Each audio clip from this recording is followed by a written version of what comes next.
Hello, my name is Joe Walls, and this is the Culture of Comfort video for PS4463.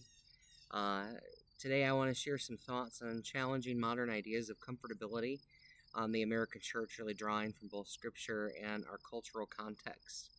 First, I want to acknowledge that really the American church, like most of Western culture at large, often prizes comfort, and we don't ever want to do anything that we're not comfortable with or maybe outside of our comfort zone. Our sanctuaries, they're climate controlled, our pews are padded, maybe even have theater seating.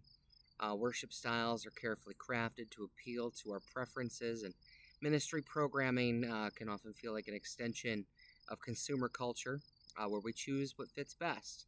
We're expecting faith experiences to be convenient and enjoyable and, above all, comfortable.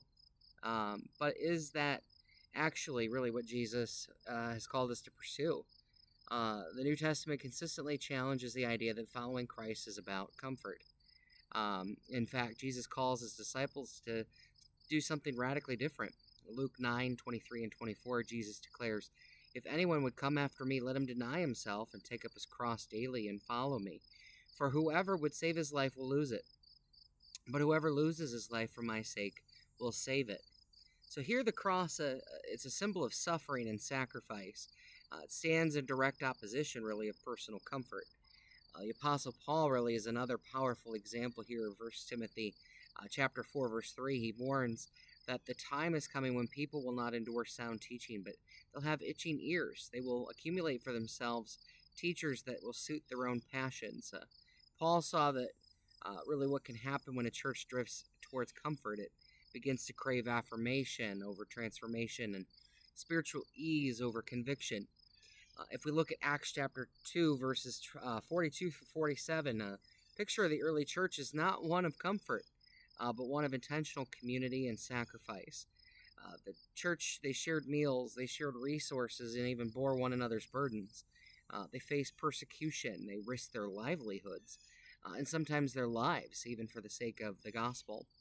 There's nothing really that's comfortable about being a first century Christian, yet God was able to use that discomfort to deepen their faith and to grow the church.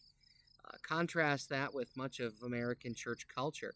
We often measure success by attendance or amenities. If they have a coffee bar, how well services match what we already like, the type of music, the type of Bible.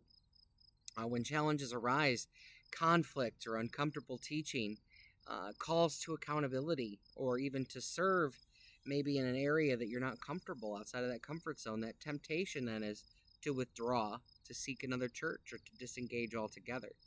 Even our small groups can be personal support clubs rather than places for true accountability and mission. So how do we challenge this idea? First, by faithfully teaching the call to discipleship.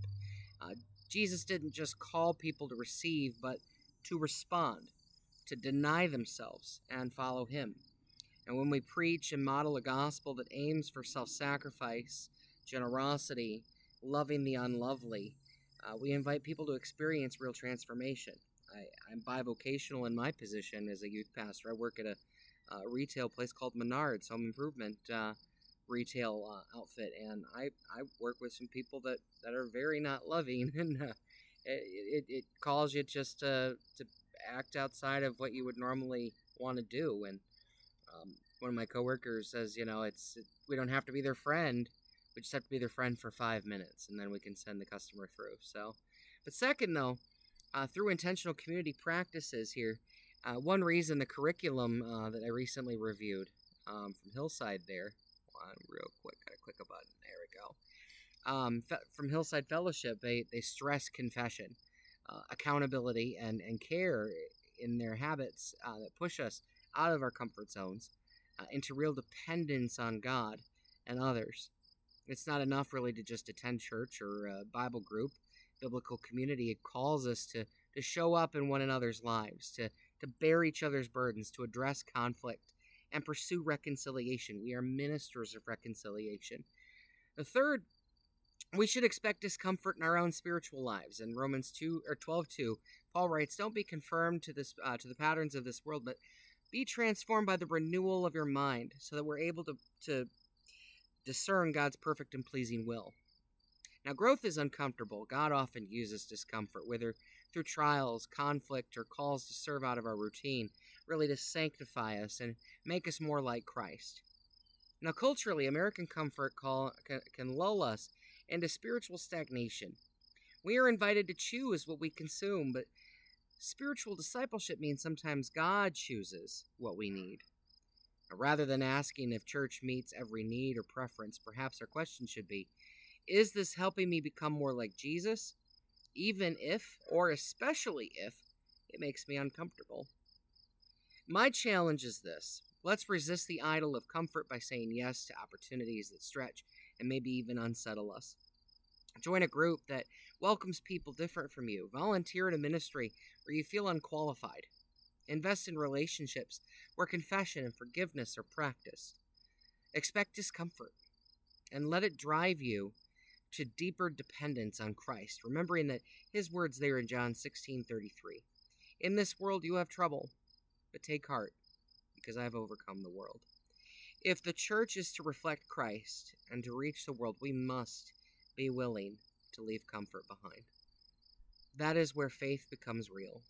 Mission is lived out, and spiritual formation takes root. Thank you much, and God bless you.